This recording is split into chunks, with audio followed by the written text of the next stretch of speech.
मैं ये बताना चाहता हूँ आपको, इस गाड़ी की यहाँ जरूरत क्यों पड़ी, ये कार्यक्रम यहाँ रखने की यहाँ जरूरत क्यों पड़ी। साथियों, जरा 2014 से पहले पीछे को जाएं। 2014 से पहले हम जाएंगे तो हमें देश कैसा नजर आएगा, एक लाचार देश नजर आना, ये हमें नजर आता है। 2014 से पहले हम जब जाएंगे तो हमें गरीब के चेहरे पे खुशहाली नजर नहीं आती है। जब हम 2014 से पहले जाते हैं तो हमारे किसान भाई के खेत में हरियाली नजर नहीं आती है। और जब हम 2014 से पहले जाएंगे साथियों तो माता बहनों का सम्मान नजर नहीं आता। 2014 से पहले हम क्यों चले जाएं तो गरीब के पास आवास नजर नहीं आता है। साथियों, आखिर ऐसा क्या था? क्या 2014 से पहले सरकारें नहीं बनती थी? देश की आजादी 1947 में होती है और जब हम 2014 तक आते हैं तो ये मात्र 64 साल का वक्त हम गुजार चुके। गुजारा है देश के किसान ने और कैसे गुजारा है मेरी माता बहनों ने, क्या मुझे बताने की जरूरत पड़ेगी?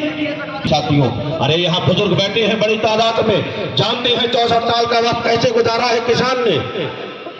किसान की जब कोई सुनने वाला नहीं था, उसके खेत बंजर हो जाया करते थे, माता बहनों को कोई सम्मान दिलाने वाला नहीं था, मेरे गरीब को कोई आवास दिलाने वाला नहीं था। मेरे साथियों, मेरे युवाओं को कोई रोजगार, कोई नौकरी दिलाने वाला नहीं था, कोई सरकार नहीं थी, कोई प्राइम मिनिस्टर, कोई प्रधानमंत्री नहीं था। मेरे साथियों, वो 64 साल का वक्त हमने देखा और हमने उस 64 साल में ये भी देखा है कि दुनिया के अंदर इस भारत की क्या दशा हो गई थी और ये भारत कहाँ पड़ा हुआ था, एक लाचार भारत कहलाता था। ये 64 साल की राजनीति में साथियों, जिन्होंने देश के ऊपर राज किया, जो यहाँ के प्रधानमंत्री बने, बड़े बड़े घरानों के प्रधानमंत्री हमारे किया साथियों, वो क्या जानते गरीब की पीड़ा क्या है?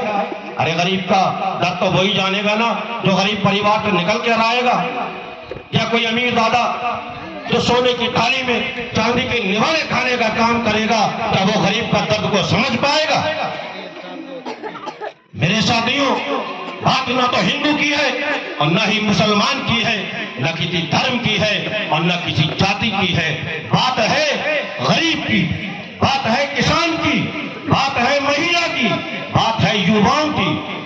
और जब बात इनकी होती है तो धर्म और जाति किनारे रख दिया जाता है। साथियों, ये भारतीय जनता पार्टी ने कर दिखाने का काम किया, ये कमल की सरकार ने कर दिखाने का काम किया और इस देश के लाल ने, इस देश के बेटे ने, इस देश के सपूत ने, माननीय भाई नरेंद्र मोदी जी ने ये कर दिखा दिया कि हम जो राजनीति करते हैं, हम पहले तो राजनीति करते ही नहीं, हम समाज की सेवा करते हैं और समाज की जब सेवा होती है तो धर्म और जाति को किनारे रख दिया जाता है। मेरे साथियों, भारतीय जनता पार्टी की सरकार ने, कमल की सरकार ने कभी धर्म और जाति की राजनीति तो करी ही नहीं है और न कभी करना चाहती है।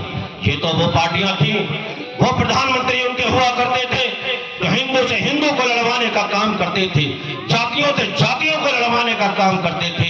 अगर वो ये काम नहीं करते तो उन्हें वोट कौन देता? क्योंकि वो नाकारा सरकारें थी, वो निकम्मे प्रधानमंत्री हुआ करते थे।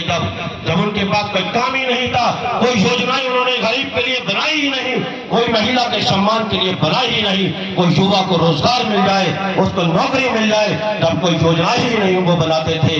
गरीब का जब वो कल्याण करना ही नहीं चाहते थे तो वो तो हिंदू और मुसलमान की बात ही करते, वो तो हिंदू और मुस्लिम को लड़वाने का ही काम करते, तभी तो उन्हें वोट मिलता। और वो कामयाब भी हुए इसमें, हिंदू और मुस्लिम को लड़वाने का काम किया। इसी देश के अंदर सैकड़ों दंगे कराने का काम इसी कांग्रेस की सरकार ने किया, इनके प्रधानमंत्रियों ने किया साथियों। अब वो कामयाब हो गए, वो तो कामयाब हो गए अपने मकसद में, लेकिन हिंदू और मुस्लिम के बीच में दरार पड़ गई। ये देश कहां पर आकर खड़ा हो गया साथियों? ये मालूम था आपको? ये देश बर्बादी के कगार पर चला गया, दुनिया के नक्शे से मिटने की कगार पर आ गया। लेकिन जब 2014 के अंदर इस देश के अंदर भारतीय जनता पार्टी की सरकार बनती है और इस देश के अंदर कमल खिलता है साथियों, तब ये देश को बचाने का काम इस देश का लाल भाई नरेंद्र मोदी जी करने का काम करते हैं साथियों।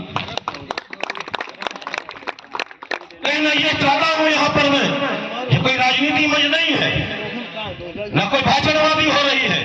अरे यहाँ हम हिंदू और मुस्लिम तो हम बाद में होंगे, हमारी जाति तो बाद में होगी। अरे पहले तो हम हिंदुस्तानी हैं, अरे पहले तो हम भारतीय हैं। ये हमारा भारत है, ये प्यारा हिंदुस्तान है, इसकी रक्षा कौन करेगा? क्या दूसरे मुल्क के लोग करेंगे? मेरे साथियों, इसकी रक्षा हमें करना पड़ेगी। देश को विकसित बनाना हमें पड़ेगा, राष्ट्र को मजबूत हमें करना पड़ेगा। और ये जो काम कर रहा है इस देश का बेटा नरेंद्र मोदी जी कर रहे हैं। हमें उनके साथ कदम से कदम मिलाकर चलना है साथियों। देश को मजबूत करना है, देश को दुनिया में नाम करना है मेरे साथियों। और यहाँ जो गरीब परिवार है इस देश के अंदर रह रहे हैं, अरे क्या कल्पना तो कीजिए जरा आप, 2014 और कहा 1947, 64 साल का वक्त, एक सिलेंडर किसी महिला को नहीं मिल पाया। इस तरह से मेरी माता बहना जब शौच की जरूरत पड़ती थी खेतों में जाया करती थी, लेकिन उसके लिए रात के अंधेरे का इंतजार किया जाता था। मेरे भाइयों, ये देश के लिए कितनी शर्म की बात थी। अगर महिला का किसी ने सम्मान किया तो भाई नरेंद्र मोदी जी ने किया। उनकी पीड़ा को किसी ने समझने का काम किया तो भाई नरेंद्र मोदी जी ने किया। उन्हें शौचालय देने का काम किया, और शौचालय ही नहीं, सम्मान बढ़ाते हुए उसका नाम इज्जत घर रखने का काम किया। ये है भारतीय जनता पार्टी की सरकार, ये है कमल की सरकार, और ये है नरेंद्र मोदी जी जो गरीब की चिंता करते हैं, जो महिला की चिंता करते हैं, जो युवाओं की चिंता करते हैं, जो किसान की चिंता करते हैं। क्या किसान की चिंता किसी ने करने का काम किया? आज भारतीय जनता पार्टी की सरकार, ये कमल की सरकार आपको सम्मान निधि देने का काम करती है। आप क्या समझते हैं सम्मान निधि को? ये कोई एहसान नहीं कर रही है भारतीय जनता पार्टी, ये आपका सम्मान कर रही है। वो जानती है इस देश का जो किसान है वही देश को आगे बढ़ा सकता है। हमें जो हमारे देश को आगे बढ़ाएगा, जो हमारे देश को साथ देगा, हम उसका सम्मान करेंगे। ये सम्मान निधि वही है मेरे साथियों। आपके सम्मान को बढ़ाते हुए प्रधानमंत्री जी ने आपको 6,000 रुपए हर साल देने का काम किया। ये सम्मान आपके लिए बढ़ाया है। महिलाओं का सम्मान बढ़ाया, गैस का सिलेंडर चूल्हा दे दिया। जाइए, अब पहले तो आप लकड़ी पे और उपलों पे खाना बनाती थी जिससे आंखें खराब हुआ करती थी, लेकिन अब आपको जैसे बड़े लोग गैस पे खाना बनाते हैं ऐसे ही हमारी गरीब परिवार की महिला भी बनाने का काम करेगी। मेरे साथियों, क्या समझते हैं आप स्वास्थ्य कार्ड को, आयुष्मान भारत कार्ड को 50 लाख इस देश के अंदर देने का काम हुआ। देश की आजादी से लेकर आज तक 64 साल में क्या कोई गरीब से ये प्रधानमंत्री पूछने आया? क्या कोई पार्टी ये पूछने आई कि आपके घर में कोई बीमार है, आपके पास जब पैसा नहीं होता है तो क्या हम आपको पैसा देने का काम करें?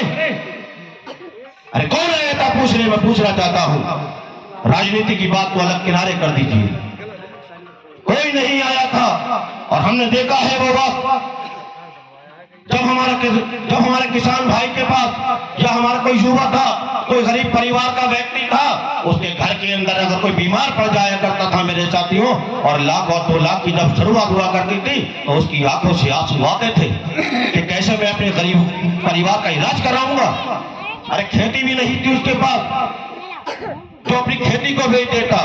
जब मड़ैया में रहता था, मड़ैया बेचने तक की नौबत आ जाती थी, साहूकार के पास जाकर भीख मांगने की जरूरत आ जाती थी मेरे साथियों। अगर इस पीड़ा को किसी ने समझने का काम किया तो भाई नरेंद्र मोदी जी ने किया। आपको 5 लाख रुपए का स्वास्थ्य कार्ड देने का काम किया है साथियों। आज आप जैसे बड़े बड़े उद्योगपति, बड़े बड़े नेता जैसे आज अपना इलाज बड़े बड़े हॉस्पिटलों में जाकर कराते हैं, आज मेरे गरीब परिवार का एक सदस्य ऐसा ही इलाज कराने का काम उस 5 लाख के कार्ड से करा सकता है। यह है नरेंद्र मोदी जी की सरकार, यह है कमल और भारतीय जनता पार्टी की सरकार मेरे साथियों। जो सिर्फ हिंदू और मुस्लिम में बात नहीं समझा, जहां रेशमा को कार्ड देने का काम किया वहीं लीलावती को भी देने का काम किया। मैंने कहा था ना, धर्म और जाति एक साइड में रख दी जाती है जब विकास की बात आती है, जब देश को मजबूत करने की बात आती है तो धर्म और जाति नहीं देखी जाती है।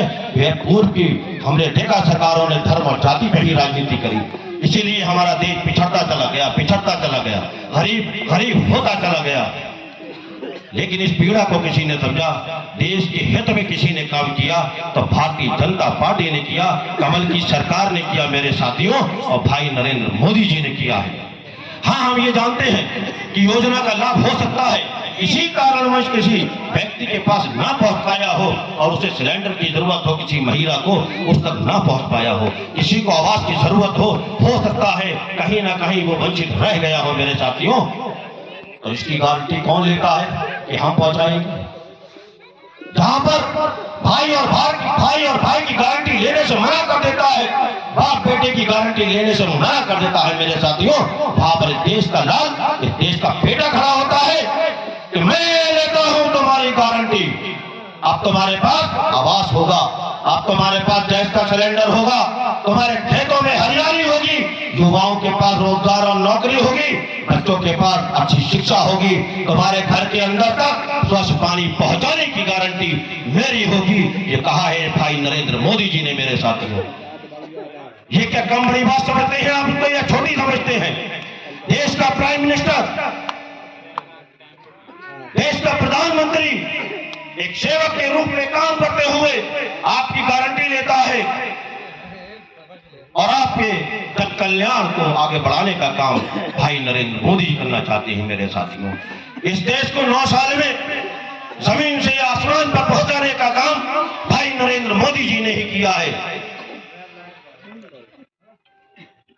किसान के खेत में हरियाली लाने का काम, उसके खेत को हरा भरा करने का काम इसी सरकार ने किया है, कमल की सरकार ने किया है। और साथियों, ये जब हो पाया है जब हमने 2014 में इस देश के अंदर कमल खिलाने का काम किया था साथियों। आज ये वही कमल की खुशबू है जो आवास के रूप में हमें देखने को मिल रही है, ये वही कमल की खुशबू है जो सिलेंडर के रूप में देखने को मिल रही है, ये वही कमल की खुशबू है कि घर में अंधेरा हुआ करता था, आज मीटर लगकर हमें वही खुशबू मिल रही है मेरे साथियों।